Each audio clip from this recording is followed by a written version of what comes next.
अस्सलाम वालेकुम, मैं हूं शाहजेब खानजादा। पाकिस्तान की सियासत गुज़िश्ता 6 सालों से कलाबाजियां खा रही है।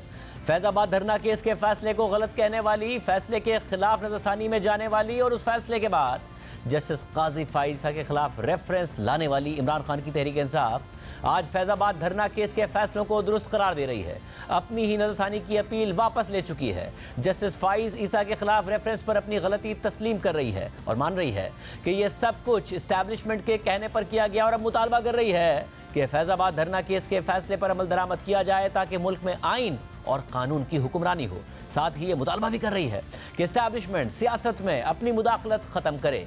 इमरान खान की मकबूलियत को तस्लीम करते हुए उसे इस्टेब्लिशमेंट की कबूलियत से ना जोड़ा जाए और जमहूरी अमल को चलने दिया जाए। ये तहरीक इंसाफ के मौक़िफ़ में बहुत बड़ी तब्दीली है, गलती का बहुत बड़ा एतराफ़ है। तहरीक इंसाफ शफाफ इलेक्शन मांग रही है और इमरान खान के खिलाफ सियासी मैनेजमेंट पर मोतरिज़ है। जनरल फैज़ हमीद के खिलाफ कार्रवाई की भी हामी है, जबकि जनरल बाजवा और जनरल फैज़ हमीद के एहतसाब का मुतालबा करने वाली नून लीग ने मामला खुदा पर छोड़ दिया है। कुछ देर पहले साबिक़ वज़ीर ख़ज़ाना इसहाक़ डार ने देखिए क्या कहा। मियां नवाज शरीफ साहब जब अभी रिसेंटली उनको जब सज़ा हुई थी, आपको याद होगा, मैं 2017 की बात कर रहा हूँ, और वो आसमान की तरफ देख रहे हैं और उनका वो मीडिया के सामने उन्होंने कहा था कि मैं अपना मामला अल्लाह के सुपुर्द करता हूँ।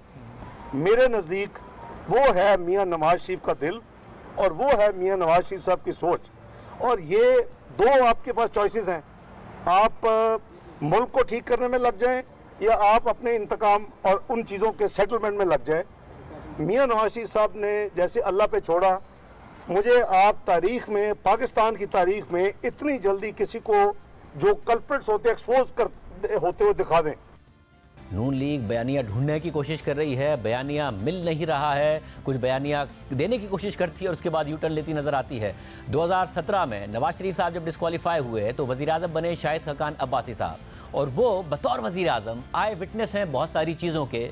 वो प्री पोल रिगिंग जिसका इल्ज़ाम नून लीग लगाती है, चाहे वो फैज़ाबाद धरना हो जिसके फैसले पर अमल दरामद का आज तहरीक इंसाफ मुतालबा कर रही है, उसके किरदारों के खिलाफ कार्रवाई का तहरीक इंसाफ मुतालबा कर रही है।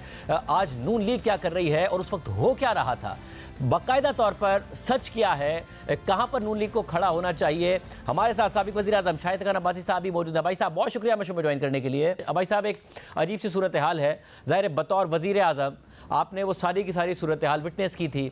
आज तहरीक इंसाफ कह रही है कि फैज़ाबाद धरना केस जो है वो उसका फ़ैसला वो आइन और कानून की अमलदारी के लिए बहुत ज़्यादा अहम है, बालादस्ती के लिए बहुत ज़्यादा अहम है। इस पर मिनोअन अमल किया जाए।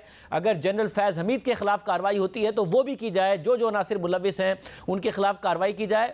और नून लीग खामोश हुई है, आप आए विटनेस हैं, क्या हो रहा था उस वक्त? उस वक्त मुल्क का वज़ीर आज़म था और मेरी ज़िम्मेदारी थी, और हमारी हालत ये थी कि जो सबसे बड़ी सड़क थी जो मुल्क के दारुल खिलाफे को मिलाती थी बाकी पाकिस्तान से, वो मफलूज कर दी गई थी और कोई शख्स भी वहाँ सफ़र नहीं कर सकता था। एयरपोर्ट आप नहीं जा सकते थे, कुछ नहीं हो सकता था। मुझे ख़ुद भी कहीं जाना होता था तो हमें एयरपोर्ट हेलीकॉप्टर भी जाना पड़ता था। पूरी दुनिया ये तमाशा देख रही थी। ये जब ये हुआ उस वक़्त हमारे जो वज़ीर ख़ज़ाना थे उस वक्त मिफ्ता इस्माइल साहब, वो 3-4 ममालिक का दौरा कर रहे थे, क्योंकि हमें उस वक़्त फ़ंड रेजिंग करनी थी डॉलर्स में।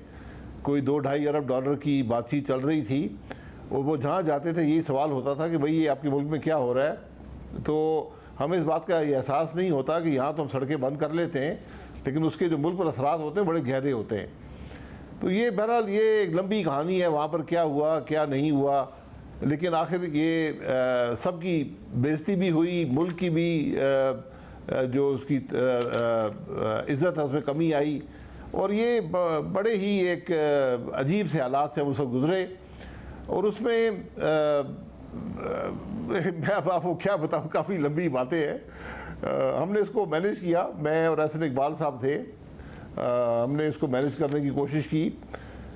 उसमें बहुत सी मुश्किलात भी आई। बहरहाल बिल आखिर ये मामला तय हुआ और हम जो बैरून मुल्क मायदे थे जो उस वक्त पैसे डॉलर्स हम रेज़ कर रहे थे वो हमें मिल गए।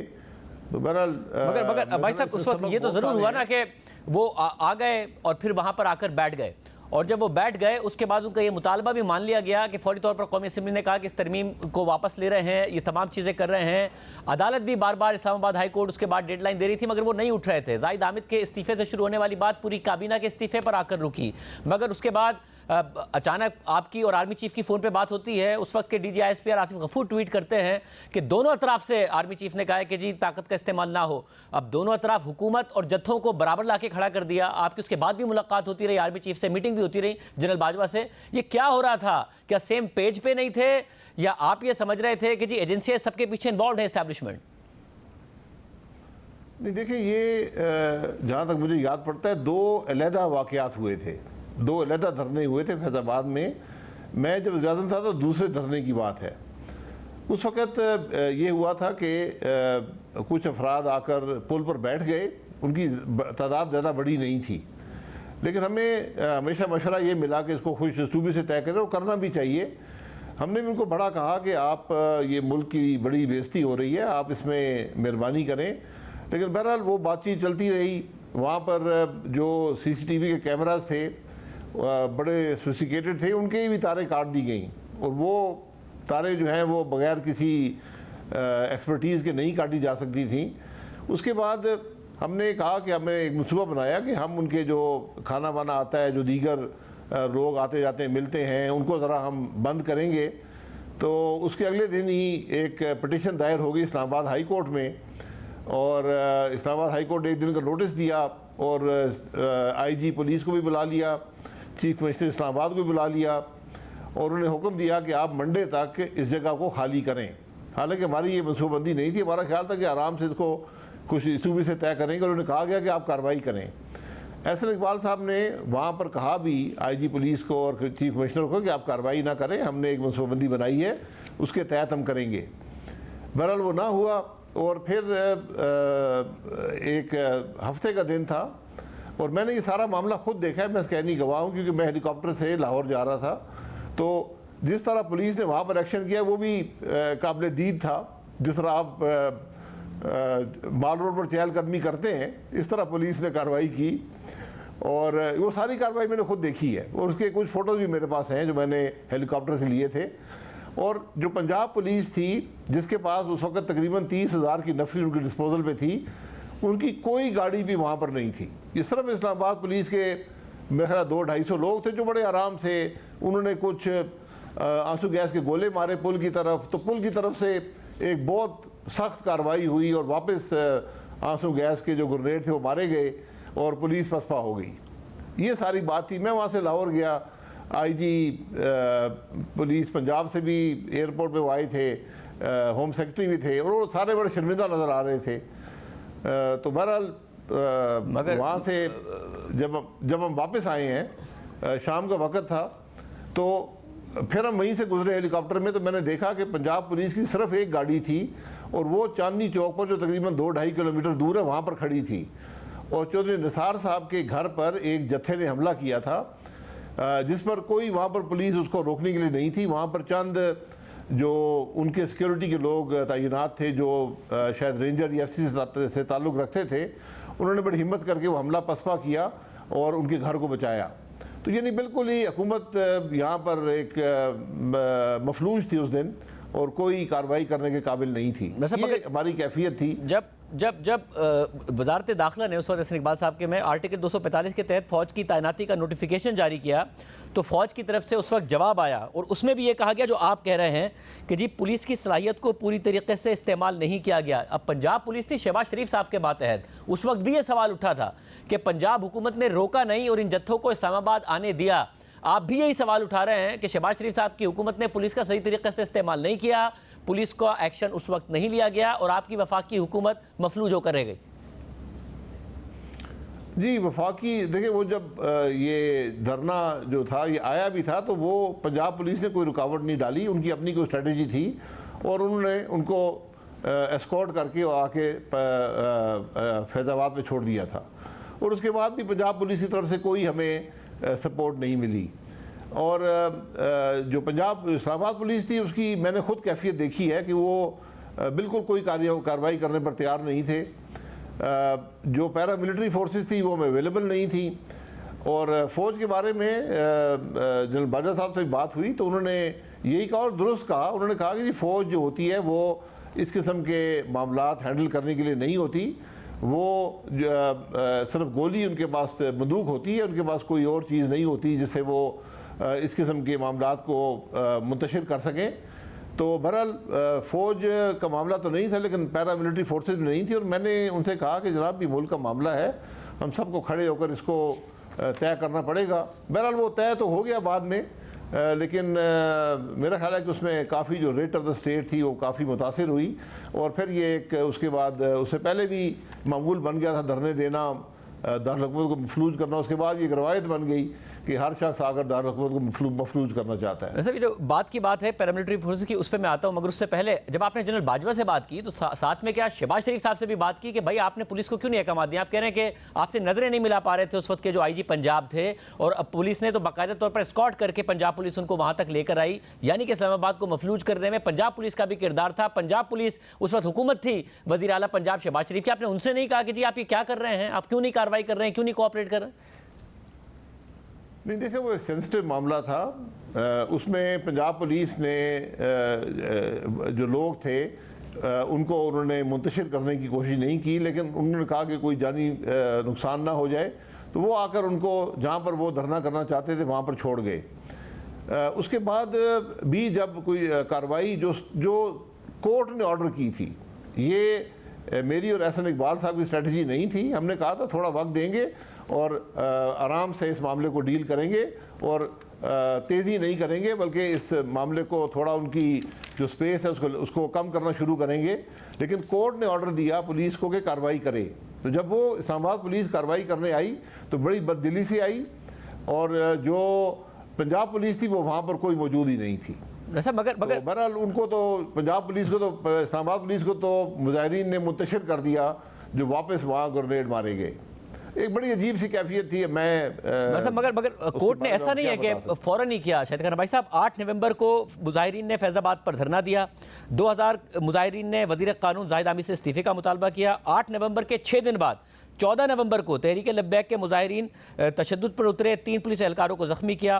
फिर उसके 8 दिन बाद 16 नवंबर को कौमी असम्बली ने ख़त्म नबूवत की शिक अपनी असली हालत में बहाल करने की मंजूरी दे दी, मगर उसके बावजूद भी वो नहीं गए। फिर 11 दिन बाद 19 नवंबर को इस्लामाबाद हाई कोर्ट ने धरना खत्म करने की डेडलाइन दी, मगर हुक्म नहीं माना गया। फिर 20 नवंबर को जिला इंतजामिया और वजारत दाखिला के हुक्काम को धरना खत्म करने के लिए हिदायत की पैरवी ना करने पर शोकॉज नोटिस हुआ। फिर 21 नवंबर को सुप्रीम कोर्ट ने इस मामले का नोटिस लिया। 24 नवंबर को इस्लामाबाद की इंतजामिया ने मुजाहिरीन को फाइनल वार्निंग दी। तो ये सारा का सारा मामला 20-21 दिन पर मुहित है। ऐसा नहीं है कि वो आके बैठे और इस्लामाबाद हाई कोर्ट ने ऑर्डर दे दिया, आप लोगों से नहीं जा रहे थे, नहीं हैंडल हो रहे थे वो, और उनके मुतालबात बढ़ते जा रहे थे। वो जाहिद आमिर से मुतालबे की जगह पूरी काबीना के इस्तीफे के मुतालबे पर आ गए थे। देखिए ये सब बातें हुई हैं, लेकिन जो कार्रवाई हुई है वो हुकूमत की मर्ज़ी से नहीं हुई।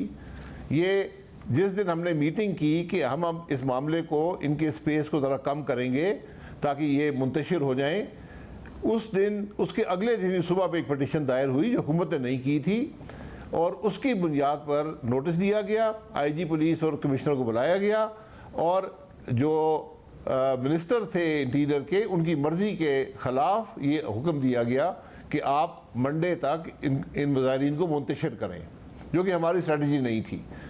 जब एहसन इकबाल साहब ने पूछा आईजी पुलिस से और चीफ कमिश्नर से, उन्होंने कहा जी हम पर तो कंटेम्प्ट लग जाएगी, हमने तो कार्रवाई करनी है। मगर भाई साहब उसमें ऐसा लग रहा था ना कि आपके पास कोई स्ट्रैटेजी है ही नहीं, क्योंकि शहरी परेशान थे, कोई एयरपोर्ट नहीं जा सकता था, मुल्क का वजीर आजम बाय रोड एयरपोर्ट नहीं जा सकता था जो कि आप थे, शहरी आपस में शहरों के दरमियान नहीं कम्यूट कर पा रहे थे। फिर अदालत में वकला आके कह रहे थे कि केसेस तो लगे हुए हैं मगर वकला नहीं आ पा रहे हैं क्योंकि रास्ते बंद किए हुए हैं। तो अदालत, अगर आपने सेफगार्ड करना था ना शहरियों का हक कि वो फ्रीली मूव कर सकें, वो नहीं कर पा रहे थे, 2 हफ्ते के करीब गुजर गए थे, तो अदालत ने हुक्म तो देना था कि जी आप साफ करें, इस सारे के सारे मामले को हल करें। नहीं, देखिए अदालत ने नोटिस उस वक्त दिया जब हमने ये मीटिंग करके ये, मैं मादरत से ये कह रहा हूँ कि जब हमने मीटिंग करके ये फैसला किया कि अब हमने इस मामले को आहिस्ता से इनको सुकेड़ना है, इनकी जो स्पेस है उसको लिमिट करना है और इनको मुंतशिर करना है, लेकिन तेज़ी में नहीं। तो उसके बाद अगले दिन ही पिटिशन हो गई, दूसरे दिन हुक्म दे दिया गया और तीसरे दिन जो पुलिस ने एक्शन लिया, और पुलिस के एक्शन की बदली की जो हालत है, मैं उसका खुद ऐनी गवाह हूँ। तो ये बात जरा थोड़ी ज्यादा कॉम्प्लिकेटेड है जितनी हम इसको मगर फिर एक आला की रूह से बताई है। मगर एक आला सतह का इजलास होता है और सरबराही डीजी रेंजर्स को सौंप दी जाती है कि जी अब आप इस्लामाबाद में धरने के हवाले से आपकी सरबराही है। इतवार की शाम को वजारत दाखिला का नोटिफिकेशन होता है। 26 नवंबर से 3 दिसंबर तक फैज़ाबाद धरने की सूरत हाल कंट्रोल करने के लिए ऑपरेशन का इंचार्ज डीजी रेंजर्स पंजाब को बनाया जाता है। मगर फिर अगले ही दिन 27 नवंबर 2017 को जाहिद हामिद का इस्तीफा आता है, धरना खत्म हो जाता है, मुआहिदा होता है, मुआहिदे पर एहसन इकबाल साहब और जनरल फैज हमीद के बतौर जामीन दस्तखत होते हैं। ये क्या हुआ? जी देखें, ये सब बातें रिकॉर्ड का हिस्सा हैं। जो दस्तखत था, मुझे रात को एहसन इकबाल साहब ने पूछा तो मैंने कहा कि आप इस पर दस्तखत मत करें, हमें ऐसे एग्रीमेंट पर दस्तखत नहीं करने चाहिए, ये एक रवायत बन जाएगी।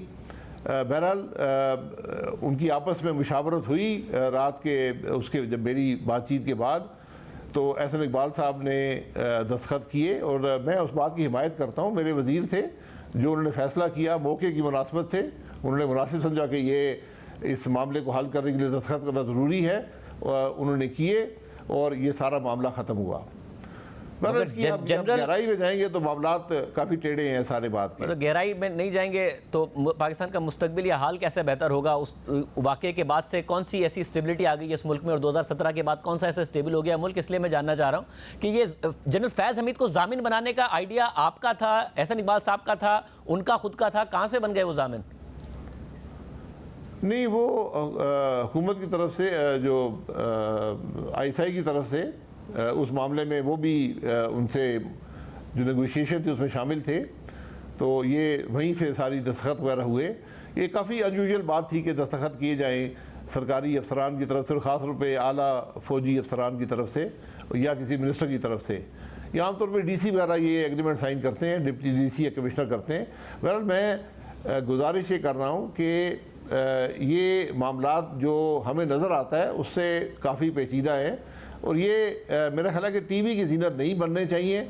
अगर मुझे अदालत तलब करती है तो मैं उनके सामने सारे हक़ाइक़ रख दूंगा जो मेरी नॉलेज में उस वक्त थे, और एहसन इकबाल साहब भी रख देंगे। यानी कि अभी क्योंकि 27 अक्टूबर तक का टाइम अटॉर्नी जनरल ने लिया, आप कह रहे हैं कि अगर अदालत आपको बुलाती है तो आप जाने को तैयार हैं कि क्या मामलात हो रहे थे, क्या कुछ हुआ था उस वक्त?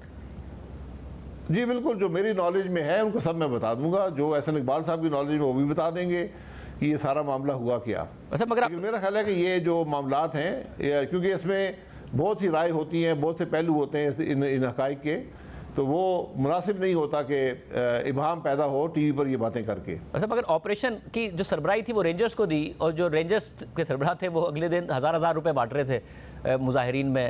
ये किसका आइडिया था? जी ये उस दिन हुआ, ये आप उस वक्त की बात कर रहे हैं जब ये पुलिस एक्शन हो चुका था और पुलिस उनको मुंतशिर करने में नाकाम रही थी, और मैंने बताया कि बहुत ही बददिली से वो ऑपरेशन हुआ। उसकी क्या वजूहत थी, बहरहाल वो नहीं मुंतशिर कर सके, और रात को जो निसार साहब के घर पे एक बड़ा मुनज़्ज़म किस्म का हमला हुआ उनका घर जलाने के लिए, बहरहाल वो खुशकिस्मती से पसपा कर दिया गया। उसके बाद ये सब मामलात जो आपके सामने हैं, तो मगर उस वक्त रेंजर्स क्यों नहीं आई? अगर पुलिस बदली थी या पसपाई का सामना था तो उस वक्त रेंजर्स क्यों नहीं आई? देखिए, रेंजर्स जो थी वो चूँकि पंजाब पुलिस ही नहीं आई, तो जब वो नहीं आए तो रेंजर भी नहीं आई। पंजाब कंस्टेबलरी उनके पास थी, पंजाब पुलिस थी, और रेंजर्स का मुझे अब याद नहीं है कि उनको हमने तलब किया था या नहीं, लेकिन वो भी नहीं आए थे। यहाँ पर सिर्फ पंजाब इस्लामाबाद पुलिस ने एक थोड़ी सी कार्रवाई की और उसके बाद वापस चले गए। अच्छा, और इस सब में हुआ ये कि वो जाहिद हामिद जो वज़ीर क़ानून थे उस वक्त, उनके इस्तीफ़े का मुतालबा कर रहे थे मुजाहिरीन। अब मगर नून लीग की पोजीशन ये थी कि भाई नहीं हो सकता इस्तीफ़ा, क्योंकि ऐसा लगेगा कि उनके कोई जुर्म की कबूलियत हो गई है, हालांकि उन्होंने कोई जुर्म नहीं किया, नून लीग का मौक़िफ़ था। फिर अचानक ये खबर आई कि आपकी और शहबाज शरीफ साहब की आर्मी चीफ जनरल बाजवा से मुलाकात हुई और उसके अगले दिन इस्तीफ़ा आ गया जाहिद हामिद साहब का। ये क्या हुआ था? देखिए, ये NSC की मीटिंग हुई, उसमें 2-3 शायद मीटिंग्स हुई थी। उस एक मीटिंग में ये फ़ैसला हुआ, और मैं यकीनन इसके हक़ में नहीं था, लेकिन फ़ैसला हुआ उस मीटिंग में कि इस मामले को ख़त्म करने के लिए ये ज़रूरी है। और ज़ाहिद हामिद साहब का मैं मशकूर हूँ जिन्होंने ख़ुद ये पहले दिन ही मुझे ऑफ़र की थी कि आप मेरा इस्तीफ़ा दे दें ताकि बात ख़त्म हो सके। मैं उस पर मज़ीद रहा कि नहीं, क्योंकि आपने कोई जुर्म नहीं किया तो आपका इस्तीफ़ा नहीं होना चाहिए, आपने कोई गलती नहीं की। बहरहाल आखिर में जब ये फ़ैसला हुआ कि हाँ यही हल है, इसको यही उनका इस्तीफ़ा दे दिया जाए, तो ज़ाहिद हामिद साहब ने उनकी मैं मशकूर हूँ, उन्होंने इस्तीफ़ा दिया और ये सारा मामला रफा दफ़ा हुआ। मगर ये क्या शहबाज शरीफ साहब के इसरार पर हुआ? शहबाज शरीफ साहब और जनरल बाजवा से के इसरार पर हुआ? किस तरह हुआ ये? देखिए, इसरार तो मैं किसी का नहीं कहूँगा, लेकिन वहाँ पर यही मुशावरत के बाद यही बात कही गई कि ये इसको मामले को ख़त्म करने के लिए ये ज़रूरी है, इसके बगैर ये मामला ख़त्म नहीं होगा। ज़ाहिद हामिद साहब चूँकि पहले दिन ही ये बात कर चुके थे, तो बहरहाल ये एक बड़ी, मैं कहूँगा कि एक बड़ी अफसोसनाक पहलू था कि हमें ये करना पड़ा। बहरहाल ये हमारी तारीख़ के कुछ स्याह बाब हैं, उसमें एक और बाब का इजाफा हो गया। तो आप इस धरने को भी और ये जो सारे के सारे हालात वाक़यात थे, कैसे एक ऐसे इशू को उठाया गया जिसमें ज़ाहिर तमाम जमातें उस पार्लिमानी कमेटी का हिस्सा थी, फिर कह भी दिया गया था कि जी हम इस ओथ को वापस बदल रहे हैं, कोई ऐसा इशू नहीं है, उसके बावजूद ये बड़ा इशू बना जो उस वक्त प्री पोल रिगिंग का इल्ज़ाम लगा रही थी नून लीग। नवाज शरीफ साहब को डिस्क्वालीफाई करना, फिर पार्टी सदारत से डिस्क्वालीफाई करना, फिर ताहयात डिस्क्वालीफाई करना, फिर ये वाला मामला भी आप उसी प्री पोल रिगिंग का एक प्लान के तौर पर देखते हैं, या आपको लगता है एक स्पॉन्टेनियस मामला था जो कि उठ गया और हो गया? देखिए, ये कहना बड़ा मुश्किल है इस वक्त, आज 6 साल के बाद कि ये प्री पोल रिगिंग थी, किसी ने साजिश की। खादिर हुसैन रिजवी साहब भी आज हमें नहीं है, वही इस बात की हकीकत जानते हैं कि क्या हुआ या क्या नहीं हुआ। बहरहाल एक मुतालबा था, एक गलतफहमी की बुनियाद थी, उसको दूर करने के लिए ज़िम्मेदारी लगाई गई। जो वज़ीर कानून थे, जो कुछ सेनेट में हुआ वो सब रिकॉर्ड का हिस्सा है, वहाँ पर क्या किसने बात कही वो भी सब रिकॉर्ड का हिस्सा है, कौन सी जमात ने वोट दिया उस बिल के हक़ में वो भी रिकॉर्ड का हिस्सा है। तो मेरा ख्याल है वो सब बातें जो हक़ाइक़ थे एक तरफ रह गए और एक ऐसी डिमांड आई जिस पर हम कोई भी उसकी नफ़ी नहीं कर सकता था उस बात की। और ज़ाहिद हामिद साहब ने की मेहरबानी है, मैं हमेशा कहता हूँ। मगर एक इशू ये हुआ, इस्तीफ़ा देकर इस बात को ख़त्म किया। मगर एक इशू ये हुआ कि अफसार आलम साहब भी कहते हैं कि उस वक्त एक चैनल था जो ये सारी की सारी चीज़ें दिखा रहा था और मजहबी नफरत अंगेज़ी हो रही थी, उनको बंद करने लगे वो, तो जनरल फैज़ हमीद ने कहा कि जी आप इसको बंद नहीं कर सकते हैं। उन्होंने कहा कि नहीं, ये सारा हो रहा है मामला, तो उन्होंने कहा फिर सारे चैनल्स को बंद करें, और वो उसके लिए तैयार नहीं थे। फिर आपने इंटरवीन किया और आपने उस पर अमल दरामद किया जो कि जनरल फैज़ की डिमांड थी। नहीं, ये बात दुरुस्त नहीं है। मुझे किसी ऐसी बात का इल्म ही नहीं है और ना मुझे याद है ऐसी कोई बात नहीं हुई। जो अफसार आलम साहब जो बात कर रहे हैं वो ये थी कि एक मीटिंग हुई जिसमें ये कहा गया, जो इस मामले से अलहदा थी। तो हमने उनसे पूछा, भाई ये जो लोग जो चैनल ये सब चीज़ें करते हैं, आप इनके खिलाफ कार्रवाई क्यों नहीं करते पैमरा? तो उन्होंने कहा जी मैं क्या कार्रवाई करूँ, मैंने तो कोई पता नहीं 500 कुछ केसेस अदालतों में गए हुए हैं, अदालतें फैसला ही नहीं करती हैं। मैं किसी के खिलाफ कार्रवाई करता हूँ, अदालत उसको स्टे ऑर्डर दे देती है और फैसले नहीं करते उसके बाद।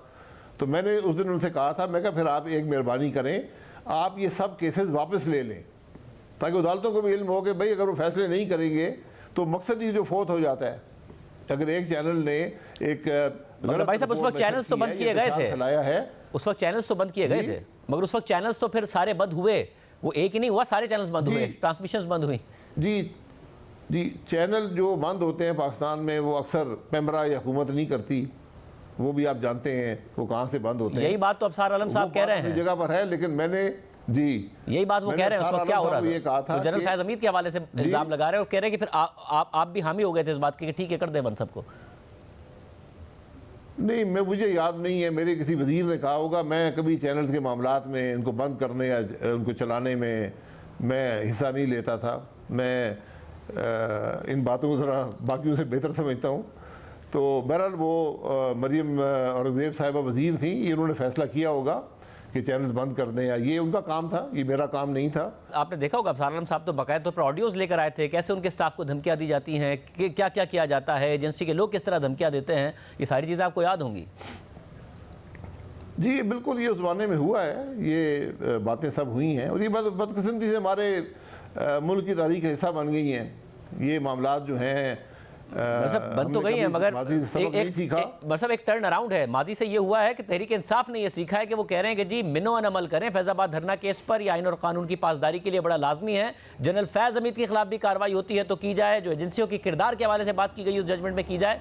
तहरीक इंसाफ ये मुतालबा कर रही है, नून लीग खामोश बैठी है।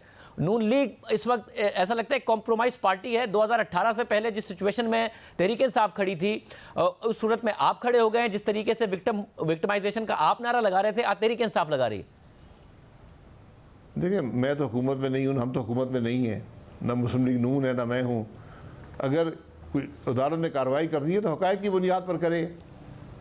आप किसी एक अफसर या किसी एक शख्स के खिलाफ तो कार्रवाई नहीं कर सकते ना। आपको तो पूरे मामले को देखना होगा, किसकी जिम्मेदारी थी, किसने क्या किया और किसने क्या नहीं किया। तो ये हम ये कहें जी फलाने की जिम्मेदारी थी, ये नहीं थी, ये मैं और आप फैसला नहीं कर सकते, ना ही आप हक़ाइक़ देकर ये फैसला कर सकते हैं।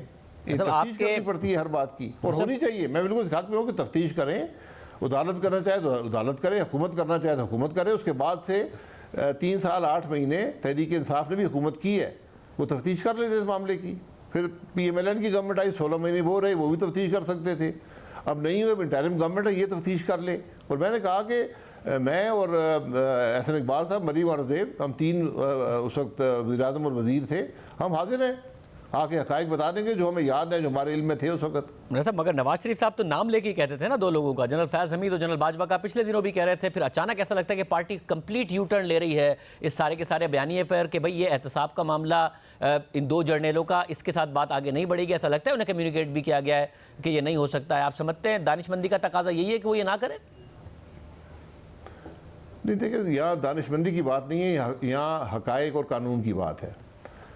अगर किसी ने कुछ किया है तो उसके ख़िलाफ़ एक शिकायत होती है, एक कंप्लेनेंट होता है, उसके बाद सबूत होता है, उसके बाद कौन से कानून के तहत आपने कार्रवाई करनी है वो आपको पर्चा दर्ज कराना पड़ता है, फिर मामला आगे बढ़ता है। तो अगर कोई ऐसी बात है तो ये कर देना चाहिए ऐसा। और ये बात, ये मशवरा आप अपनी जमात को दे रहे हैं। आदमी को मुजरिम पहले बनाते हैं कि तकरीरें, मुजरिम पहले बनाते हैं और उसको इल्ज़ाम बाद में लगाते हैं। और ये हमारी मुल्क की कैफियत है। और ये मशवरा आप अपनी जमात को दे रहे हैं कि तकरीरें बयानिए से आगे बढ़ के केस करें, अगर करना है तो इल्ज़ामात के साथ, स्पेसिफिक इल्ज़ामात के साथ केस करें। ये आपको करना पड़ेगा। देखिए, सिर्फ बात से ये बात नहीं होगी। अगर हमारे पास कोई सबूत है, मेरी जमात के पास है, मेरे पास है, किसी और के पास है, बिल्कुल ये आपकी जिम्मेदारी है कि जाकर आप वो सबूत दें, आप कंप्लेनेंट बने, आप पर्चा दर्ज कराएं और फिर कार्रवाई होगी। ऐसा मगर अब मसला ये कि आपकी जमात के पल्ले कुछ रह गया है इलेक्शन में, क्योंकि इस वक्त जो मामलात हैं, जब नवंबर से धरना आगे बढ़ता है तो आप बतौर वज़ीर आज़म एक और क्राइसिस फेस करते हैं, वो है बलूचिस्तान में हुकूमत गिराने का। आपकी पार्टी टूटती है, बलूचिस्तान अवामी पार्टी बनाई जाती है, सेनेट में आपके अपनी सीटों से महरूम किया जाता है, सेनेट चेयरमैन बनते हैं सजरानी साहब, और उनके बारे में बतौर वज़ीर आज़म आप एक राय देते हैं। उस राय के जवाब में इमरान खान कहते हैं कि वो आप अपने अल्फाज वापस लें और माफ़ी मांगें, वरना इस्लामाबाद की तरफ वो मार्च करेंगे। मैं आपके अल्फाज सुनाता हूँ, आपको ज़रा सुनिएगा। सेनेट का चेयरमैन जो है, आज वो पैसे देकर जो वोट लिए गए, जो वोट खरीदे गए, सेनेटरों का ईमान खरीदा गया, उनका ज़मीर खरीदा गया, आज सेनेट का चेयरमैन उन वोटों की वजह से बैठा हुआ है। क्या ऐसे मुल्क की इज्जत दुनिया में हो सकती है? साहब एक कंप्लीट टर्न अराउंड है। अब आपको साजिद संजरानी से एतराज़ नहीं है, बलूचिस्तान अवामी पार्टी, आपकी जमात की बात कर रहा हूँ, जो कि मौजूदा जमात अगर है, और बलूचिस्तान अवामी पार्टी जो है वो आप लोगों के बड़ा करीब आ गई है। इमरान खान को इन सब पर एतराज़ है। उस वक्त जब आपने ये तकरीर की तो इमरान खान ने कहा बयान वापस लें, माफ़ी मांगे, वरना मैं इस्लामाबाद आके मार्च करूँगा और हमने बड़ा कारनामा अंजाम दिया बलूचिस्तान में। सब उल्टा हो रहा है जी। ये बदकिस्मती से हम हालात के साथ बदल जाते हैं और इसमें सब भी शामिल है। देखिए, गुजारिश ये है, ये मैं उस दिन भी इस बात पे कायम था, जितना अरसा मैं वज़ीर-ए-आज़म रहा, मैं सेनेट में नहीं गया, मैंने इनकार कर दिया। मैंने ख़ुद देखा, मैं कोयटा गया, पूरी जो असम्बली थी बलूचिस्तान की वो गायब थी, मौजूद ही नहीं थी। वज़रा गायब थे, चीफ मिनिस्टर गायब थे, और सिर्फ एक खातून राइला साहिबा जो उस वक़्त डिप्टी स्पीकर थी वो मौजूद थी और गवर्नर साहब थे। तो हम तीन ने खाना खाया, पूछा कहाँ पर हैं, उन्होंने कहा जी हमें नहीं पता, सब लोग गुमशुदा हैं। तो ये कैफियत वहाँ पर हुई। सेनेट का इलेक्शन चोरी हुआ, सेनेट चेयरमैन का इलेक्शन चोरी हुआ, उससे पहले भी लंबी कहानी है। 2014 का धरना हुआ, डॉन लीक्स आ गया, पनामा लीक्स आ गया, 28 जुलाई 2017 का फैसला आ गया, मियां नवाज शरीफ साहब की हुकूमत तोड़ दी गई। उसके बाद ये सब मामला आपके सामने होते रहे हैं। तो ये बदनसीबी है कि आज अगर आप आज के जो हालात हैं, जो मुल्क के हालात हैं, ये अगर आप ये सब कड़ियाँ जोड़ना शुरू करें तो मैं तो 2013 तक की बात की, आप उससे पीछे भी ये बातें जाएंगी। वैसे मगर अभी तो वैसे पैदा नहीं होती, मगर पीछे तो जाए, मगर आगे इस तरह जा रही है कि आपकी पार्टी अब उन्हीं चीज़ों के साथ खड़ी है जिस पर 2017 में तनकीद कर रही थी। और नवाज शरीफ साहब जेल में थे, आज इमरान खान साहब जेल में है। नवाज शरीफ साहब वापस आ रहे हैं तो वो गिरफ्तार होने को तैयार है ना। अब ऐसा लगता है कि एंटी एस्टैब्लिशमेंट बयानिए से भी पीछे हट गए। जनरल बाजवा जो साहब एस्टैब्लिशमेंट है, मौजूदा नहीं, उनके एहतसाब के बयानिए से भी पीछे हट गए हैं। पार्टी वजाहतें देती नजर आ रही है। बलूचिस्तान अवामी पार्टी आपके करीब है, सादिक संजरानी साहब आपके करीब हैं। ये सब उल्टा हो गया है। तो क्या आपकी पार्टी एक आइडियल पोजीशन में खड़ी है इस वक्त इलेक्शन लड़ने के लिए? देखिए, मैं यहाँ पार्टी का डिफेंड नहीं कर सकता कि उनकी क्या पोजीशन है कि नहीं है। ये पार्टी के सदर ही कर सकते हैं, वो इस बात का जवाब दे सकते हैं। जवाब देना चाहिए कि हमारा मौक़िफ़ अगर तब्दील हुआ है तो क्यों तब्दील हुआ है। ये बातें बड़ी सीरियस हैं। अगर कल हमारा एक मौक़िफ़ था, आज उससे बदल गए हैं, तो अवाम को बताना पड़ेगा क्यों उस मौक़िफ़ से हट गए।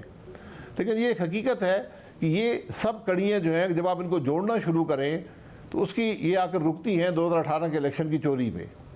और 2018 के इलेक्शन की चोरी के बाद जो कुछ मुल्क में हुआ, आज जहाँ पर मुल्क खड़ा है उसमें बहुत बड़ा हाथ उस सारी इलेक्शन का है और इन सब कड़ियों का है जो आपको नज़र आती हैं। आज जब हम मुड़कर देखते हैं तारीख में तो ये सब हक़ाइक़, ये सब जो मामलात हैं, ये जुड़ते हुए नज़र आते हैं। सब मगर आप खुद कह रहे हैं कि भाई स्पेसिफिक बात करनी चाहिए, अशखास पे इल्ज़ाम नहीं देना चाहिए। फिर जनरल बाजवा, जनरल फैज़ पर इल्ज़ाम ना दें तो और किसको इल्ज़ाम दिया जाए? नहीं, आप बिल्कुल इल्ज़ाम दें ना, लेकिन उसका एक तरीक़ाकार है। आप जाके कंप्लेनेंट बने, जो भी बनना चाहता है, सबूत दें, उस पर्चा दर्ज होगा, जो भी कानून की दफ़ा हुई उसके तहत कार्रवाई होगी। ये तरीका होता है। वैसे मगर जनरल मुशर्रफ के, मैं माजरत से कहता हूँ कि सिर्फ ये कह देना कि फलाने आदमी ने ये काम कर दिया है, हम मुजरिम पहले बनाते हैं और इल्ज़ाम बाद में देते हैं, ये बात दुरुस्त नहीं होती। मैं इस बात के खिलाफ हूँ और ये हम सबके साथ हुआ है। वैसे फिर 2018 के इलेक्शन किसने चोरी किया था आप लोगों से और इमरान खान साहब के लिए? ये भी तारीख ऐसा है, ढूंढ ले जाके, उस वक्त इंटरिम गवर्नमेंट बता दे।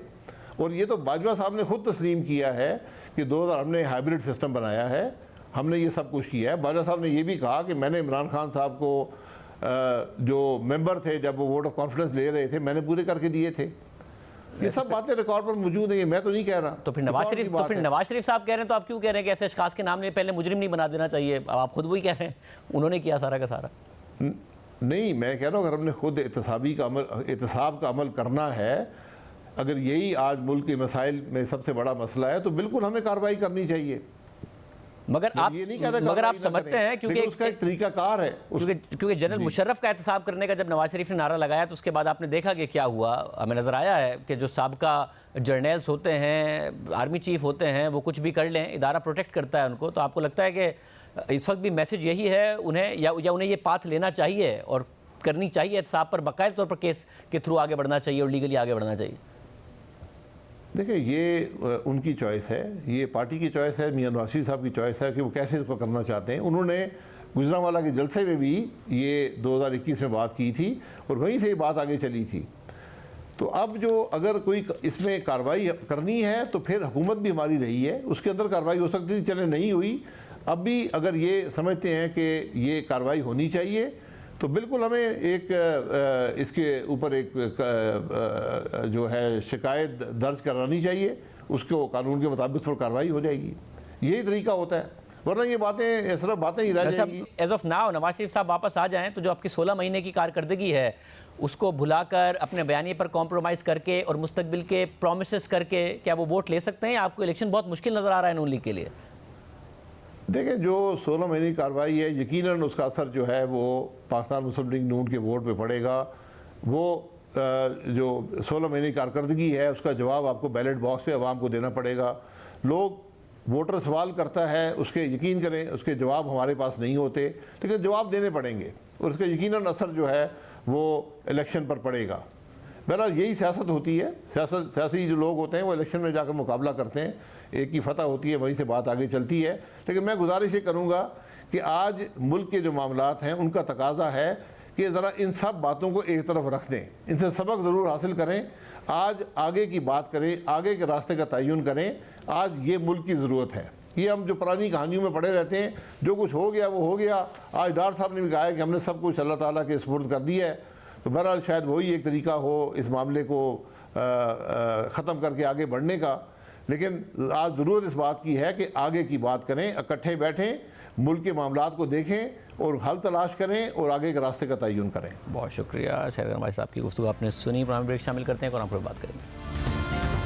मुल्क में हालिया दिनों में दहशतगर्दी के वाक़यात में इजाफा देखा जा रहा है। आज बलूचिस्तान का ज़िला मस्तौंग और खैबर पख्तूनख्वा का ज़िला हंगू दहशतगर्दों की कार्रवाइयों का निशाना बने। दोनों अजला में होने वाले खुदकुश धमाकों में दर्जनों अफराद शहीद और मुतादी ज़ख्मी हैं। मस्तौंग में ईद मिलादुन्नबी सल्लल्लाहु अलैहि वसल्लम के जुलूस में होने वाले खुदकुश धमाके में अब तक 52 अफराद शहीद हो चुके हैं और 60 से ज़ायद ज़ख्मी हैं। जाबाहक अफराद में DSP नवाज़ गिशकोरी भी शामिल हैं, जो जुलूस की सिक्योरिटी पर मामूर थे। IG बलूचिस्तान के मुताबिक DSP ने खुदकुश हमलावर को रोकने की कोशिश की, जिस पर उसने वहीं पर ही खुदकुश हमला कर दिया। ज़िला इंतज़ामिया और पुलिस के मुताबिक मस्तौंग में धमाका मदीना मस्जिद के करीब उस वक्त हुआ कि जब वहाँ लोग ईद मिलादुन्नबी सल्लल्लाहु अलैहि वसल्लम के जुलूस के लिए जमा हो रहे थे और फिर उन्होंने जुलूस में शिरकत करनी थी, लेकिन जुलूस शुरू होने से पहले ही धमाका हो गया। यानी शाहिदीन ने जियो न्यूज़ से बात करते हुए इस अफसोसनाक वाक़े की तफसीलात बताई। हम पीछे से खड़े होते, ये जल्द रवाना होने का धमाक हो गया। मैंने सोचा कोई शायद कोई ट्रांसफ़र बस्ट हो गया, फिर देखा सारा इलाका खून ही खून था। हमारा एक बंदा था, कोई उठाने वाला ही कोई, हम रिक्शे पर उठा इस पर रही, कोई इंतज़ाम ही नहीं था, कोई उठाने वाला नहीं था। हम इनों का खून देखकर हम खुद ही बेहोश हो गए। धमाका हुआ, मैं इधर भाग गया, मैं इधर फिर गया, मैंने देखा, मैंने क्या हो गया, मैं खुद परेशान रह गया, हैरान रह गया, मेरी आवाज़ बंद हो गई। 2-3 घंटे के बाद 2 घंटे के बाद हम लाश उठाने खुद ही शुरू किया। अवाम की गाड़ियों में अवाम ने लाश उठाया, कोई लेवीज नहीं था, कोई एम्बुलेंस नहीं था, हमारे पास कुछ भी नहीं था। IG बलूचिस्तान अब्दुल खालिक शेख का कहना है कि मस्तौंग में पहले कुछ ग्रुप्स एक्टिव थे जिनके खिलाफ ऑपरेशन जारी है। माजी में मस्तौंग में दाइश ने ऐसे हमलों की जिम्मेदारी कबूल की है। बहरहाल धमाके के बाद ये इतलात भी आई कि एम्बुलेंसेस की कम तादाद की वजह से ज़ख्मियों को रिक्शों में भी अस्पताल मुंतकिल किया गया है। इसके अलावा मस्तौंग और कोयटा के अस्पतालों में इमरजेंसी नाफिज कर दी गई है। इसके अलावा आज खैबर पख्तूनख्वा के ज़िला हंगू में नमाज जुमा के दौरान थाने और थाने की मस्जिद में 2 खुदकुश धमाके हुए, जिनमें 5 अफराद शहीद हो गए और 12 अफराद ज़ख्मी हैं। पुलिस हुक्काम, ज़िला इंतज़ामिया और एनी शाहिदीन के मुताबिक जुमे की नमाज के दौरान 2 शिद्दत पसंदों ने थाना दोआबा के अंदर घुसने की कोशिश की और फिर थाने के गेट पर फायरिंग शुरू कर दी। पुलिस की जवाबी फायरिंग से खुदकुश बमबार थाने के गेट पर ही हलाक हो गया, जबकि दूसरे दहशतगर्द ने थाने के अंदर दाखिल होकर मस्जिद में खुदकुश धमाका कर दिया।